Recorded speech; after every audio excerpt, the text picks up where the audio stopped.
지난주 저는 말씀의 이해를 돕기 위해서 영화 제작에 참여했던 모든 스태프들의 이름을 영화의 마지막에 담고 있는 의미와 배경에 관해 말씀을 드렸습니다. 그 영화에 자신들의 이름이 들어갔다라고 하는 사실 하나만으로도 스태프들은 비록 보수가 없거나 적을지라도 영화 제작에 참여한 것에 만족하고 감사했습니다. 하물며 하나님의 나라를 건설하고 하나님의 교회를 세워가는 일에 어떠하겠습니까? 참으로 귀하고 값진 일입니다. 그런데요, 보세요. 성경이 로마서가 이제 함께했던 모든 일꾼들의 이름을 기록하고 일일이 문안하고 감사하고 있습니다. 따라서 오늘 그 이름들을 한 번 더 불러드리고 한 절 한 절, 한 단어 한 단어에 담겨있는 의미를 되새겨 본다라고 하는 것은 후배 성도들로서의 그 은혜를 받은 성도들로서의 마땅한 의무이기도 하고, 더하여 영적으로 생각해 보면 예수님께서도 천국에서 생명책에 기록된 그 이름들을 날마다 그렇게 하시리라, 이렇게 생각을 합니다. 성도 여러분, 이 말씀은 그냥 지나칠 수 있는 이름 아니라고 그랬어요. 더 나아가 그냥 정보 전달로만 말씀을 대해서도 안 됩니다. 이 말씀들을 가벼이 하지 마시고 더하여 거울 잘 삼으시고 우리의 이름은 과연 하나님 나라의 생명책에 어떻게 기록이 되어지고 내 이름을 위해서는 우리의 후배 신앙인들이 또한 예수님께서 어떻게 불러주시고 문안하실까, 이것을 교훈 삼고 이제 말씀을 이어가도록 하겠습니다. 보시면 지난주의 말씀에 이어서 사도 바울의 문안이 계속되고 있습니다. 그런데 저는 오늘 말씀의 제목을 조금 특이하게 잡았어요. 그리스도의 심장이다. 그리스도의 심장으로, 이렇게 정해보았습니다. 왜 그랬느냐면 이 인사들이요, 결코 형식적인 인사로 보여지지가 않아요. 특별히 빌립보서 1장 8절의 말씀을 가보면 내가 예수 그리스도의 심장으로 너희 무리를 얼마나 사모하는지 하나님이 내 증인이시라 그럽니다. 예, 바울 사도가 그 한 사람 한 사람의 이름들을 얼마나 사랑하고 사모하는지, 표현대로 그리스도의 심장으로 라고 하는 말씀이 꼭 맞을 것 같아요. 그래서 그리스도의 심장으로, 이렇게 말씀의 제목을 정해보았습니다. 오늘 저와 여러분들이 그 마음 가지셔야 되겠지요. 이들을 우리가 본 적이 없습니다.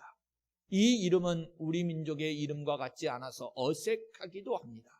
어떤 인지 어떤 이름인지 알 길이 없어요.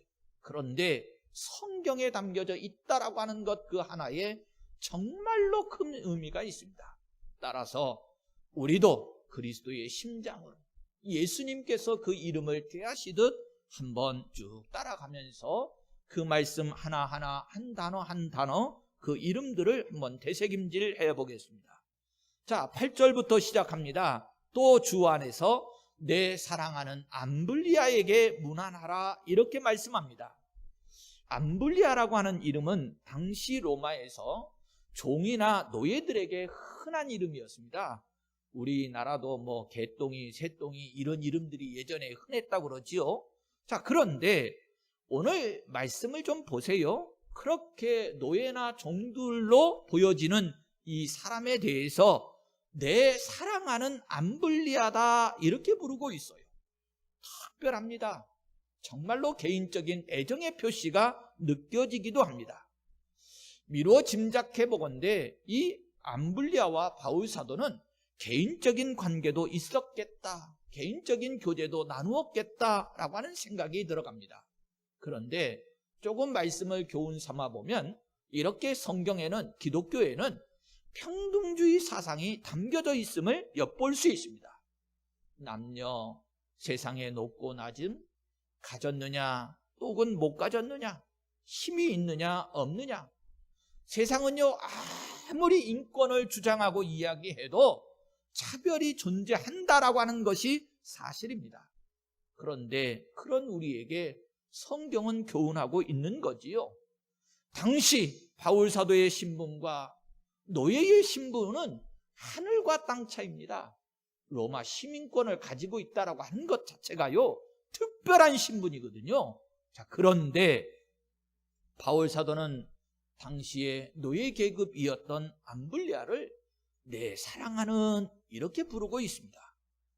그리스도 안에서 모든 사람은 차별 없이 한 형제다라고 하는 것을 확인해 볼 수 있어요. 자, 9절로 가십니다.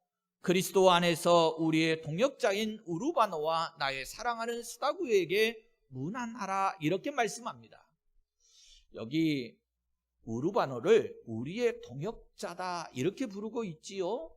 자, 우리가 앞서서 브리스가와 아굴라에게는 나의 동역자다 이렇게 붙여졌던 걸 기억합니다. 그냥 동역자일 수도 있는데 특별히 앞에 우리가 붙어져 있기도 하고 나의 이렇게 내가 붙어져 있기도 합니다. 조금 구별을 좀 해볼게요. 여러분, 한 교회 안에서 우리가 함께 신앙생활을 하면 장로님들이나 목사님들, 어떤 직분자들을 외부에서 부를 때 우리 목사님, 우리 장로님 이렇게 부르시지요? 아니, 모든 교회들에 다 장로님도 있고 목사님들도 권사님들도 다 계셔요. 그래서 일반적으로 호칭을 할 때는 그냥 목사님 혹은 장로님 이럴 수 있습니다. 그런데 여기에다 특별한 관계를 더해서 우리 군복교회 공동체 안에서의 호칭은 우리 목사님, 우리 장로님 그러시기도 하잖아요. 그렇지요? 자, 그래서 이 내용을 보니까 우리의 동역자다 이럴 때는 일반적으로 예수 안에서 일꾼된 모든 교회의 일꾼들을 다 표현해서 동역자들이다 이런 표현을 사용하고 있는 것으로 보이고, 브리스가와 아굴라에게는 나의 동역자 이랬을 때는 아주 친밀하게 같은 교회 안에, 같은 공동체 안에서 함께 동역했기 때문에 붙여진 이름으로 보여집니다. 그런데 여기에서도 서로 그래도 모든 교회와 성도들이 예수 안에서 한 일꾼 되었다라고 하는 친밀감을 느껴볼 수 있지요. 더욱더 큰 친밀감은 나의 동역자가 되겠습니다만 그래도 우리의 동역자, 그래서 교회나 혹은 성도들 직분을 차별하지 않고 세계의 모든 교회들의 예수 믿는 형제들이 한 형제들이고 하나님 나라를 함께 세워가는 공동체 의식, 한 동역자임을 드러내고 있습니다. 자, 스다구에게도 나의 사랑하는 스다구다 이렇게 부르고 있지요. 역시 개인적인 관계, 교제가 있었음이 느껴지기도 하는데요. 제가 이 말씀을 묵상하면서 이런 생각이 들었어요. 바울 사도도 때로는 인간적이기 때문에 인간적인 서로 동역 또 혹은 교제 이런 부분에 대해서 표현을 하고 있구나라고 하는 생각이 들었습니다. 저도 군복교 안에서 목회를 해보니까 역시 목회자와 특별한 교제, 어떤 관계를 가지고 동역하는 성도들이 있게 되어져요. 인간적으로 어떤 차별을 하자는 것이 아니고요, 교제라고 하는 것에 대한 중요성을 한 번 더 느껴보자는 것입니다. 여러분, 성도와 목회자의 관계 특별해야 되겠지요. 그렇지요. 그냥 거칠애로 어떤 형식적인 어떤 직분의 자리로 이렇게가 아니고요, 역시 교회 공동체 안에서의 교제가 한 가족이고 믿음의 형제 자매로서 특별한 교제를 나누면서 때로는 이렇게 문안할 때 바울 사도가 나의 사랑하는 이렇게 호칭을 할 수 있는 친밀감이 있는 교제가 있다라고 하는 것은 참 귀하고 값진 일이다 하는 생각이 들어가고요. 인간적인 교제가 아닙니다. 하나님의 나라를 세워가는 일에 동역하는 거지요. 즉 하나님의 교회를 섬기는 일에 제가 되돌아보니 그래요. 우리 주일학교에서 다음 세대들을 양육하시기 위해서 수고하시는 우리 선생님들을 볼 때 저들은 어떤 동역자입니까? 하나님의 나라를 세워가는 일에 함께 나와 동역해주는 나의 동역자, 나의 사랑하는 이들이다 라고 하는 생각이 들었어요. 예를 들었습니다만 이렇게 특별하게 하나님의 나라를 세워가는 일에 함께 협력하고 교제하는 동역자가 된다. 그래서 나의 사랑하는 일하고 부를 수 있고 칭해줄 수 있다. 얼마나 귀하고 값진 일이겠습니까? 자, 10절로도 갑니다. 앞에 부분에 보니까 그리스도 안에서 인정함을 받은 아벨레에게 문안하라 이렇게 말씀합니다. 인정함을 받았다. 무슨 뜻일까? 아벨레가 그리스도를 위해서 극심한 고난이나 박해를 받았지만 믿음으로 끝까지 참고 견디고 승리했다. 그래서 그의 신앙이 인정함을 받은 믿음이 되었다라고 하는 느낌으로 보여져요. 즉 야고보서 1장 12절에 보시면 시험을 참는 자는 복이 있나니 이는 시련을 견디어낸 자가 주께서 자기를 사랑하는 자들에게 약속하신 생명의 면류관을 얻을 것이기 때문이라 이렇게 말씀을 합니다. 역시 아벨레 그리스도 안에서 예수님처럼 많은 환난과 고난이 있었지만 잘 참고 인내해서 승리했기 때문에 그와 같이 인정함을 받았다 이렇게 표현되어집니다. 저나 여러분들도 예수 믿고 신앙생활하는 일에 많은 수고와 때로는 환난, 인내가 필요할 때가 있지요. 낙심하거나 절망하지 않고 꼭 승리하시기 바랍니다. 10절 이후와 11절을 보시면 아리스도블로의 권속에게 문안하라, 내 친척 헤로디온에게 문안하라, 나기스의 가족 중 주 안에 있는 자들에게 문안하라 이런 말씀을 하고 있습니다. 여기 보고 싶은 단어가 몇 개 있는데 특별히 권속이 뭘까? 권속의 의미가 뭘까라고 하는 거예요. 넓게 생각한 것이 권속이고 작게 표현을 해보면 가족이라고 하는 뜻이 담겨져 있습니다. 그런데 여기 이 권속이라고 하는 이 단어 속에 라고 하는 단어와 뒤에는 나기스의 가족이라는 단어가 함께 기록이 되어 있지요. 그러니까 권속은 폭이 넓은데 어떻게 폭을 넓혔을까? 참 이게 성경이 귀하다 싶은 생각이 들어가는데 앞에서 평등이라고 하는 것을 말씀드렸습니다만 여기 당시 시대에 어쩔 수 없는 신분차별의 제도가 있었지요. 한 가정 속에 주인이 있기도 하고 그 집 안에 식솔들을 가솔들을 다 포함해서 권속이라고 하는데 그 속에는 노예들도 종들도 있었어요. 그러니까 사실은 권속이라고 하는 이 표현 속에는 가족들 구성원 속에 노예들까지 다 포함했을 가능성이 훨씬 더 높습니다. 자, 그리고 나기스의 가족 중에도 주 안에 있는 자와 주 안에 있는 자 이렇게 표현했다는 얘기는 주 안에 있는 자도 있고 밖에 있는 자도 있다, 그렇지 아니한 자도 있다라고 하는 것이겠지요. 특별히 주 안에서라고 하는 이 표현은 어떤 때 사용한다고 앞전에 말씀을 드렸지요? 예, 가정교회를 표현할 때 가정교회에 속해 있는 이들을 말할 때 그 가정교회에 있는 이들에게 주 안에 있는 자들이다 이런 표현을 씁니다. 그런 자들에게 문안하라는 거예요. 자, 그리고 여기 아리스토블로라고 하는 이름도 나오지요. 참 이름들이 어려워서 발음하기도 어려운데 이 사람은 누구냐 그러면 전통적인 이 문서를 쭉 봤더니 헤롯의 손자였다고 기록이 되어져 있어요. 헤롯이 누구지요? 헤롯, 우리가 대헤롯이라고도 하고 헤롯 가문은 지금 현재 예수님 당시에 이스라엘 나라의 분봉 왕들, 왕을 했던 그 왕족의 출신들이 헤롯입니다. 그렇지요? 자, 그런데 그 헤롯의 손자가 아리스토블로라고 기록이 되어져 있어요. 그러니까 헤롯 자신은 사실은 신자가 아니었지요. 예수 믿는 사람 아니었어요. 그런데 이후에 그의 권속들 중에는 그리스도인들이 많이 있었다 이렇게 기록이 됩니다. 놀랍지요. 예수님을 십자가에 달고 핍박했던 일에 앞장섰던 이들인데 그 가문이 이후에 변화를 받아서 예수 믿는 사람들이 많이 있었다. 하나님의 섭리가 놀랍지요. 더하여 하나님의 은혜입니다. 저와 여러분들도 사실은 영적으로 생각해 보면 하나님 앞에 원수되었던 자들이잖아요. 그런데 그 원수들을 긍휼히 여기시는 하나님의 사랑을 이 이름에서도 확인을 해보는 거예요. 참 고맙고 감사한 일입니다.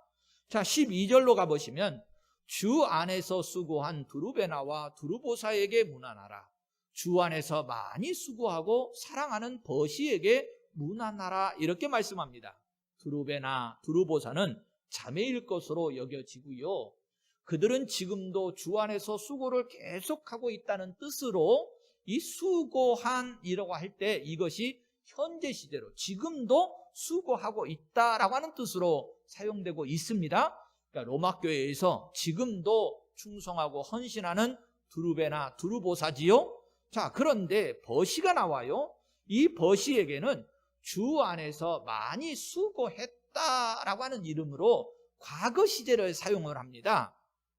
그러니까 전에는 수고를 많이 했는데 지금은 활동을 하지 못하는 연세가 많이 드신 노자매로 여겨집니다. 그리고 여기서 또 하나 재밌는 것을 또 보게 되는데 이 사랑한다라고 하는 이 단어거든요. 이 단어가 앞에서 쭉 문안을 쭉 이어보면 5절, 8절, 9절 이렇게 등장을 합니다. 모두 남자들에게 사용했어요. 이 사랑한다라고 하는 이 단어를. 자, 그런데 연세가 많이 드신 걸로 보이는 이 버시에게는 사랑하는 버시라 그래서 유일하게 여자에게도 사용하고 있는 것으로 보입니다. 평생도록 충성한 버시 자매에게 많이 수고한 사랑하는 등의 표현으로 아주 극진한 위로를 해주고 있는 것을 보게 돼요. 예수님께서는 저와 여러분들을 남녀 구별하지 아니하시고 다 사랑한다고 하시겠지요? 믿으시면 아멘. 참 귀한 말씀입니다. 자, 13절로 갑니다. 주 안에서 택하심을 입은 루포와 그의 어머니에게 문안하라. 그의 어머니는 곧 내 어머니니라 이렇게 말씀을 합니다. 루포라고 하는 이름을 혹시 들어보신 적 있으세요? 복음서에 마가복음에 가면 나옵니다. 이 루포가 예수님의 십자가를 대신 졌던 구레네 시몬의 아들 루포인가 아닌가라고 하는 것에 대해서 논란이 좀 있을 수 있는데 성경적인 문맥으로 보면 이 루포는 분명 마가복음에 기록되어져 있듯이 15장 21절인데요. 알렉산더와 루포의 아버지인 구레네 사람 시몬이라고 하는 기록이 나와요. 그래서 동일 인물로 여기는 게 맞아요. 왜 그러냐면 다른 복음서에는 이 구레네 사람 시몬의 아들 이름이 루포다 이런 기록이 없거든요. 그런데 이 마가복음은요, 특별히 어떤 이들을 대상으로 해서 기록된 복음서냐면 이방인들, 지금 로마 교회를 위해서 기록된 성경이 마가복음이에요. 그러니까 이 마가복음, 로마를 위해서 기록된 복음서인 마가복음에도 유일하게 이 루포라고 하는 이름이 나오고, 그리고 오늘 로마서에서도 이 구레네 사람 시몬의 아들 루포라고 하는 이름이 나오는 것으로 보아서 동일 인물이다 이렇게 보는 것이 맞습니다. 자, 그러면 이렇게 생각해 볼 수 있겠죠. 구레네 사람 시몬이 예수님의 십자가를 대신 지게 되는 인연을 갖게 됩니다. 자원한 것은 아니었고 억지로 그렇게 되기는 했습니다만 그래도 어쨌든 하나님의 짐을 함께 지지요. 더더군다나 십자가 아닙니까? 그런데 그의 아내와 아들까지도 구원을 얻게 됐다는 거예요. 이 사건으로 인해서 그 온 가족 구원이 일어난 겁니다. 참 귀하지요. 모두가 다 택하심을 입은 사람이 되었다. 그래서 여기 이 루포라고 하는 이름 앞에는 어떤 이름이 붙여져요? 택하심을 입은 루포다 이렇게 붙여져 있는 겁니다. 그래요. 이미 하나님의 예정과 섭리 가운데 예수님의 십자가를 함께 대신 져줄 이 구레네 사람 시몬이라는 사람이 있었는데 그 택하심 속에 그 자녀와 가족들까지도 함께해서 루포를 칭할 때는 아예 택하심을 입은 루포다 그럽니다. 더하여 바울 사도가 그의 어머니는 곧 내 어머니니라 이런 말씀도 담겨져 있어요. 특별하지요? 어떤 의미에서일까? 여러분, 사실 바울 사도의 아버지 어머니가 누군지 성경 기록이 없습니다. 그런데 바울의 어머니 역할을 했다라고 하는 의미가 담겨져 있는 이름이네요. 참 귀하겠지요. 물론 육신적인 어머니가 아니고 믿음의 어머니입니다. 루포의 어머니도 특별히 이미 자신의 남편이 많은 환난과 공고를 예수님과 함께 겪었던 것을 기억을 하고 그 은혜에서 온 가족 구원이 이루어졌는데, 사도들이 특별히 이방인의 사도로 쓰임받았던 바울 사도가 많은 환난과 곤고를 겪는데 역시 복음의 십자가를 지고 걸어가는 길이었지요. 그러니 남편을 위해서 눈물을 흘렸던 그 눈물이 기도의 눈물이 되어져서 얼마나 바울 사도를 위해서 많이 기도해 주었을까. 이 기도의 어머니였구나 라고 하는 생각을 하게 되었고요. 또 어떤 이들은 이렇게 주석을 달아놓기도 했더라고요. 바울 사도가 이제 복음을 증거하는 일에 선을 행하다가 때로는 아파하고 낙심하고 실족할 때도 많이 있었을 때인데, 그럴 때마다 이 루포의 어머니가 기도로도 때로는 격려를 통해서 많이 위로해서 바울 사도가 용기를 얻었을 것이다, 새 힘을 얻었을 것이다, 이렇게 주석을 해놓기도 했습니다. 어찌되었던 바울 사도가 어떤 의미가 담겨져 있었던지 간에 어머니라고 칭하고 있어요. 얼마나 큰 힘이 되고 위로가 되었으면 이런 칭호를 붙여주었을까. 그래요, 목회자인 저에게 있어서도 때로는 어머니와 같이 기도를 많이 해주시는 우리 성도님들이 계십니다. 그분들이 너무나도 저에게 있어서는 큰 영적인 힘이고 위로이지요. 사실은 이런 표현도 좀 생각해 볼 수 있겠다 싶어서 더해봅니다. 바울 사도가 목회 서신을 기록을 하면서 연세 드신 특별히 이 여자 성도님들을 향해서 디모데전서 5장 2절에 보면 늙은 여자에게는 어머니에게 하듯하며 이런 기록이 있어요. 우리 성도님들 가운데 그동안 신앙의 연륜이 깊어져서 많이 수고했습니다만, 이렇게 벗이나 때로는 루포의 어머니처럼 연세가 많이 드시면 그들을 섬기고 대할 때에 어머니처럼 대하라 라고 하는 교훈을 주었는데, 바울 사도도 역시 루포의 어머니를 내 어머니라 이렇게 말씀을 하면서 바울 사도의 가족의 개념이 육신적인 혈통에만 매여 있는 것이 아니고 믿음의 혈통이지요.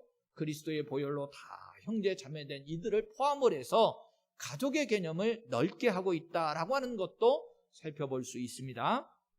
빨리 가겠습니다.